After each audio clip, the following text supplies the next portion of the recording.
राम राम दोस्तों, आप सबका हमारे चैनल प्रो भजलों में स्वागत है। दोस्तों, आज हम विस्तार से श्रवण मास के शुक्ल पक्ष की षष्ठी तिथि में मनाई जाने वाली कल्की जयंती के बारे में बात करने वाले हैं। भगवान विष्णु के कल्की अवतार को समर्पित इस महत्वपूर्ण जयंती से जुड़ी संपूर्ण जानकारी देने की कोशिश कर रहे हैं।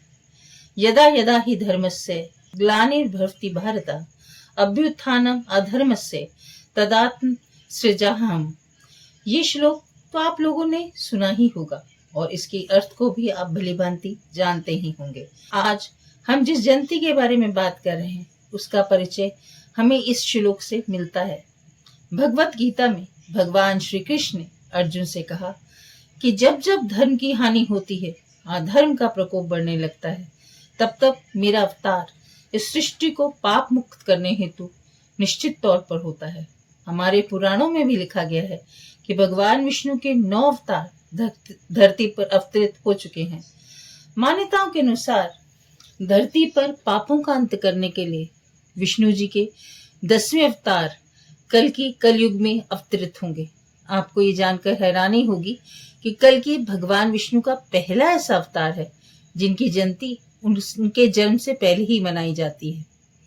आइए जानते हैं कल्की जयंती का शुभ मुहूर्त। कल्की जयंती 30 जुलाई 2025 बुधवार को मनाई जाएगी। षष्ठी तिथि प्रारंभ जुलाई 30, 2025 को 12:46 AM बजे से समापन जुलाई 31, 2025 को 2:41 AM तक होगा। कल्की जयंती मुहूर्त 4:40 PM से 6:44 PM तक है। अवधि 2 घंटे 40 मिनट की रहेगी। दोस्तों, अब जानते हैं कि पुराणों में किस प्रकार भगवान कल्की को परिभाषित किया गया है, उनकी क्या विशेषताएं होंगी। ऐसा माना जाता है कि भगवान विष्णु के 10वें अवतार धरती पर कलयुग के अंतिम चरण में जन्म लेंगे और कलयुग का अंत करेंगे। वे देवदत्त नामक घोड़े पर सवार होकर संसार से पापियों का विनाश करेंगे और धर्म की पुनः स्थापना करके सत्युग को वापस लाएंगे। इसके साथ ये भी माना जाता है कि कल्की अवतार 64 कलाओं से युक्त होगा। दोस्तों, आइए जानते हैं कल्की जयंती मनाई क्यों जाती है। कल्की जयंती भगवान विष्णु के 10वें अवतार कल्की के भविष्य में होने वाली आविर्भाव तिथि मानी गई है। पौराणिक मान्यताओं के अनुसार जब कलयुग में अधर्म, अन्याय और अराजकता अपनी चरम सीमा पर होगी, तब भगवान विष्णु कल्की के रूप में प्रकट होंगे। ये दिन शास्त्रों में भगवान के इस अवतार की आराधना के रूप में मनाया जाता है, जो भी हुआ ही नहीं लेकिन भविष्य में निश्चित है। चलिए जानते हैं कल्की जयंती का महत्व।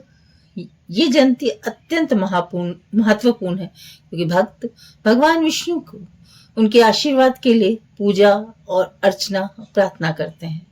साथ ही आपने सभी बुरे कर्मों व पापों के लिए ईश्वर से क्षमा भी मांगते हैं। इसके अतिरिक्त लोग शांतिपूर्ण जीवन की कामना और मोक्ष की प्राप्ति के लिए इस दिन उपवास भी रखते हैं। इसके अलावा विष्णु सहस्त्र नाम का पाठ, अन्य मंत्रों का 108 बार जाप भी करते हैं। कहा जाता है ऐसा करना बेहद शुभ है। वे इस दिन देवताओं की मूर्ति को जल के साथ पंचामृत से भी स्नान कराने का विधान है। कहा जाता है कल्की जयंती के दिन ब्राह्मणों को भोजन कराना और दान करना बेहद लाभकारी होता है। आइए दोस्तों जानते हैं कल्की जयंती की पूजा विधि। इस दिन सबसे पहले प्रातःकाल स्नान आदि कार्यों से निवृत्त होकर व्रत का संकल्प लें। पूजा के स्थान को साफ सुथरा कर लें। भगवान कल्की की प्रतिमा या मूर्ति को गंगा जल से नहलाकर वस्त्र पहनाएं। अब पूजा स्थान पर एक चौकी रखकर उस पर लाल कपड़ा फैलाकर भगवान कल्की को स्थापित करें। उन्हें धूप, दीप, अक्षत, नैवेद्य और पुष्प आदि अर्पित करें। पीपल वृक्ष के नीचे दीपक जलाकर परिक्रमा करें। अंत में आरती करें और सभी भक्तजनों को प्रसाद वितरित करें। आइए जानते हैं कल्की मंत्र। ओम कल्की ने नमः का जाप भी आप कर सकते हैं। कल्की जयंती के धार्मिक उपाय। भगवान विष्णु के नामों का जाप करें।